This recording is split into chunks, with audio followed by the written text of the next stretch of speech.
theory, performance, rhythm, harmony, line and form, acoustics, notation, orchestration, timbre, neurology, and perception. These are the keys to understanding music. Hello, and welcome to Understanding Music. What is a note? A note is a single musical element.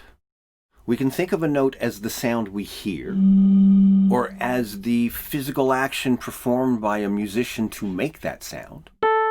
Or we can think of it as a representation of either the sound or the action performed by the musician in some type of notation.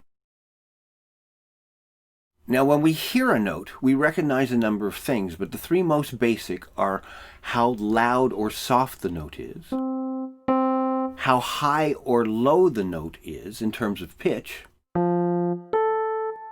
and three, what its timbre is. The first two are fairly easy to understand. The idea of timbre is a little more complicated. Timbre has to do with the tone quality of the sound you are listening to. For example, if I play a particular note on a flute, it's going to sound different than that same note played on a piano or on some other instrument. The difference between those three different sounds is their timbre. Another one of the more basic things we recognize when we hear a note is whether or not it has a sense of pitch or not. If a note has a sense of pitch, you can recognize this pitch and sing it. If I play this note, and I recognize what it is, and I can sing la, and I'm singing the same note. Now, pitches come in different registers. This same note could be played in a different register. La.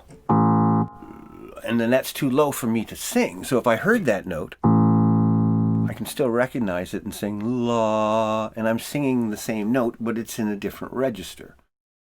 Human hearing is divided up into 9 or 10 of these different registers. On a piano, we can play 7 or 8 of them.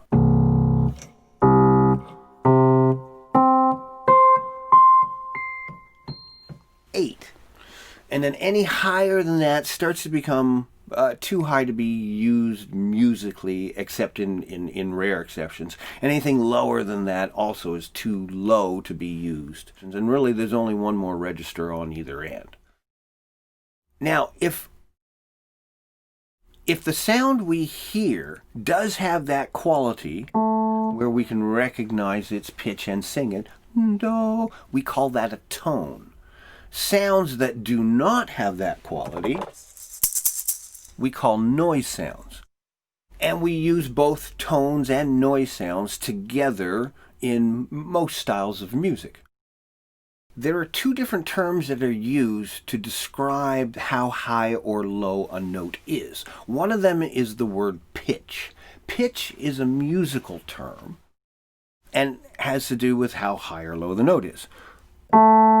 That note is a particular pitch.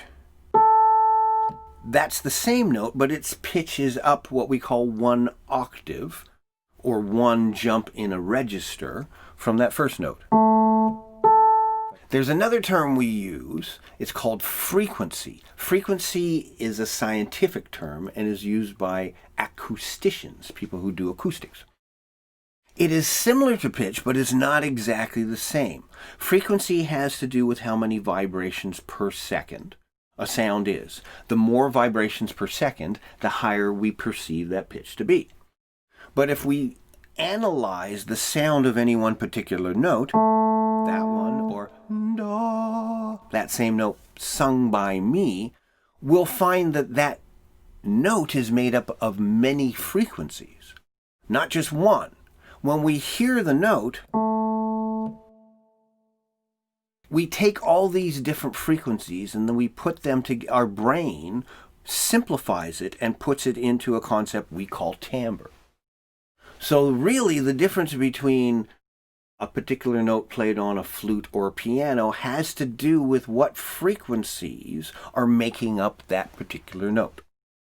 These frequencies all have to do with a very large structure called the harmonic overtone series, We will look at this structure later, but we don't have to look at it now. Well, we can't look at it now because there are many things about notes and notation we have to understand before we can start looking at that sucker. But in general, if a sound neatly fits into this structure, then we hear it as a tone. If it does not fit into that structure, or if it happens so far up in the structure that we don't recognize it, we hear that as a noise sound. Notes are played in various ways depending on what kind of instrument is playing them. And so a performer, somebody who plays an instrument, is going to have to learn the particular techniques in order to make notes on that instrument. Most of the instruments are what we call monophonic. Mono meaning one. They only play one note at a time. This is a soprano recorder. And you can only play one note at a time. This is a cello, and the cello has 4 strings. I could conceivably play 4 notes at a time on this instrument. Whereas on most wind instruments are monophonic. Some are exceptions.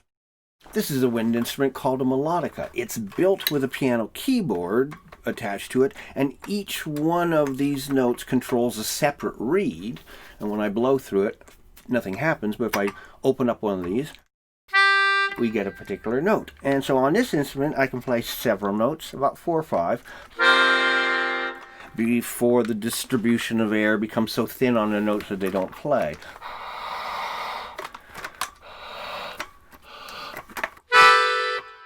So the maximum is about 5 or 6. On the piano, it's different. Every single one of these keys plays a different note, and if I put on the pedal,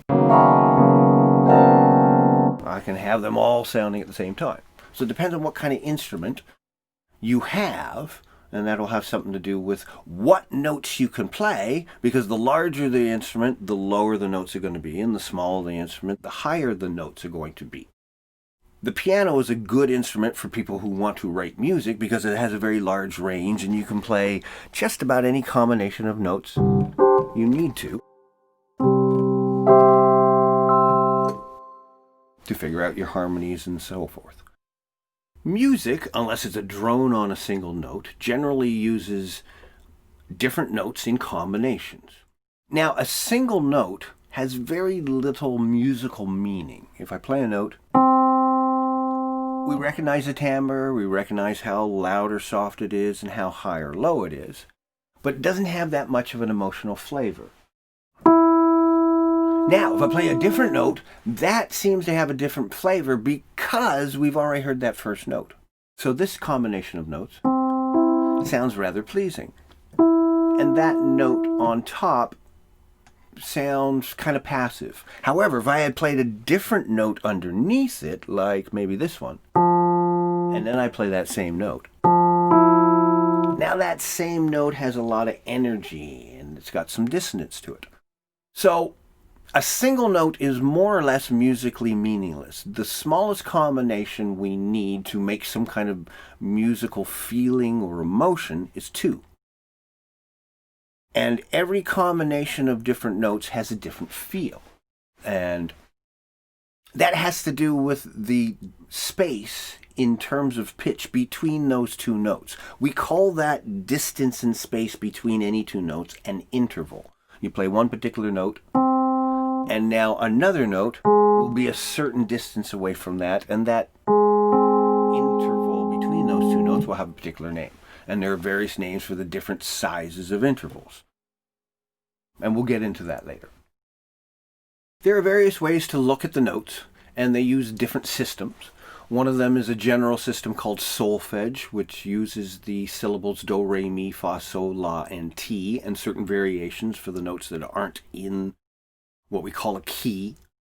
You can look at them in terms of specific note names, like 1, 2, 3, 4, 5, 6, 7, or A, B, C, D, E, F, and G. And these are different systems to look at and organize the notes, because notes are used in combination. We usually have a group of notes that fit into some kind of set. Different styles of music will use different sets of notes. Some music uses do, re, mi, fa, sol, la, ti, do.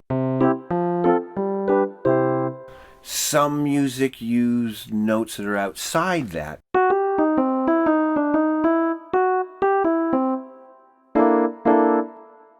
And some music uses all 12 of the notes on the piano.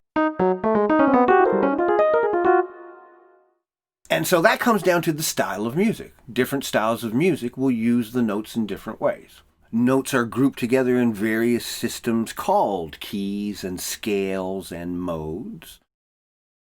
And music is a form of communication, so you can tell the musicians what notes to play, and that is done with various notational systems. The standard is called standard notation, and we'll take a look at that. But there are also various systems that are instrument-specific, like tab for the guitar, and little squares and circles for the harmonica.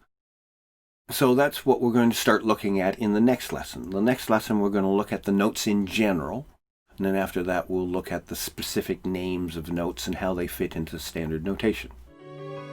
See you soon.